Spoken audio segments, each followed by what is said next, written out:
திடீர்னு ரோட்ல போயிட்டு இருக்கும்போது ஒருத்தர் வந்து நான் நடந்து தான் போனேன். ரொம்ப பக்கத்து டிஸ்டன்ஸ். என்னங்க உங்க பொண்ணு இப்படி ஓடி போயிடுச்சுன்னோனே எனக்கு ஒண்ணுமே புரியல. ஆ ஏங்க எனக்கு வீட்ல ஒரு பொண்ணு இருக்கு. அப்பதான் பொண்ணு ஸ்கூலுக்குலாம் அனுப்பிச்சுட்டு வந்தேன். உங்க பொண்ணு ஓடி போயிடுச்சா? ஓடி போயிருச்சா? என்னங்க இப்படி ஓடி போயிருச்சு? அதுவும் எதிர்த்த வீடுன்னு உடனே தான் எனக்கு புரிஞ்சது. ஓகே பாண்டியன் ஸ்டோர் சீரியல் பத்தி சொன்னீங்களா? ஆமா. எடுத்த உடனே உங்க பொண்ணு ஓடி போயிடுச்சுன்னா நான் எப்படிங்க ரியாக்ட் பண்ண முடியும் அப்படின்னு.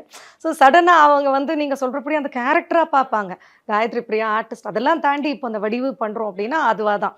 இப்ப ஐயனார் துணையில வந்து அவங்க மது அவங்க மதரா பண்றாங்க. ஸோ ஏன் உங்க பொண்ண வந்து ஏத்துக்கவே மாட்டேங்கிறீங்க? ஏங்க இவ்ளோ அந்த பொண்ணுகிட்ட டஃப்பா இருக்கீங்க?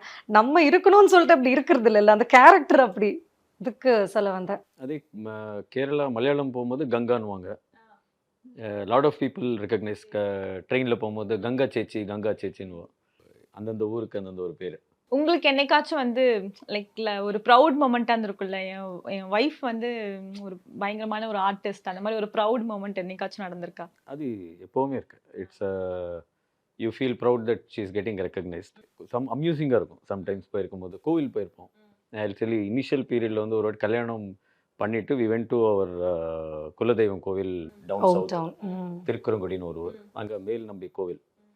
நானும் எங்க அம்மா, அப்பா, காயத்ரி போயிருந்தோம். அங்க எங்க அப்பா பார்த்த உடனே அவர் அந்த ஊர்ல வளர்ந்து பொறந்து வளர்ந்தவர்.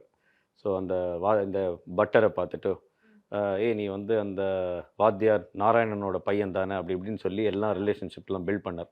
ஆமாம் நீங்கள் யார் அப்படின்னு எல்லாம் பேசியிருந்தோம். அப்புறம் இவங்கள பார்த்தாங்க. மேடம் நீங்கள் உள்ளே வாங்க அப்படின்னு சொல்லிட்டு எங்கள் 2 பேரும் கர்ப்பகிரகத்தில் போய் நிற்க வச்சார். ஸோ அவர் வந்து ஒரு 70 இயர்ஸாக தெரிஞ்ச ஆள் வந்து for them the serial artist is more இம்பார்ட்டன்ட்டுங்கிறது எனக்கு அப்போ தான் எனக்கு I was able to recognise. ஏன்னா அவங்க வந்து பார்ட் ஆஃப் ஃபேமிலி பார்ட் ஆயிடுவாங்கல்ல. Of family. அப்போ அவர் சொன்னார் மத்தியானம் கோவில் நட சாத்திட்டு நேராக நாங்கள் வந்து உங்கள் சீரியல் தான் பார்ப்போம் அப்படின்னு உட்காந்து பேசணும். So I felt okay it's very different media is very பவர்ஃபுல்லுங்கிறது எனக்கு அப்போ ஒரு வாட்டி தெரிஞ்சது.